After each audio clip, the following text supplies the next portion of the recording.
Wisdom begins with a quiet mind. Welcome to the fun learning life. Relax and enjoy the story. एक समय की बात है, जंगल में एक शेरनी ने एक शावक को जन्म दिया, लेकिन जन्म देने के तुरंत बाद ही शेरनी की मृत्यु हो गई। उसी समय वहां से भेड़ों का एक झुंड गुजर रहा था। नन्हा शेर का बच्चा अकेला और उलझन में था, इसलिए वो भेड़ों के साथ चलने लगा। भेड़ों के साथ रहते रहते वो भी उन्हीं की तरह व्यवहार करने लगा। उसने कभी मांस नहीं खाया और घास चरने लगा। उसे ये भी नहीं पता था कि शेर कैसे रहते हैं, और उसने कभी दहाड़ने की कोशिश भी नहीं की।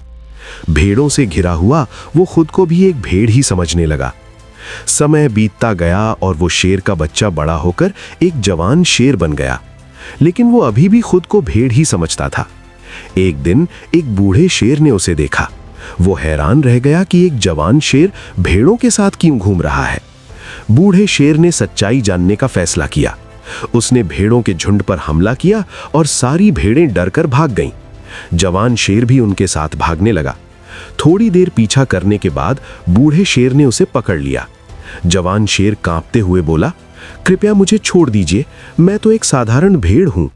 ये सुनकर बूढ़ा शेर चौंक गया और समझ गया कि असली समस्या क्या है।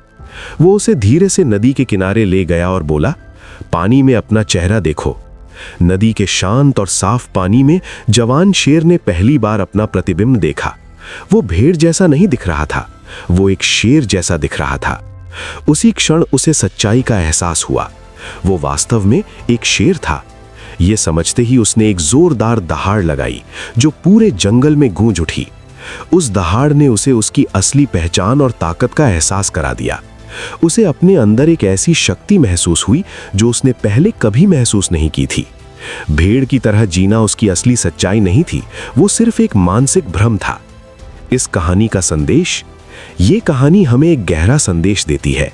समाज ने जो झूठी कमजोरी आपके मन में बैठा दी है, उसे झटक कर बाहर फेंक दीजिए।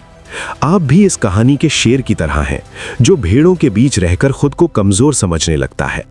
डरे हुए लोगों की भीड़ में बहादुर इंसान भी डरने लगता है, लेकिन आपको इस भीड़ से ऊपर उठना होगा।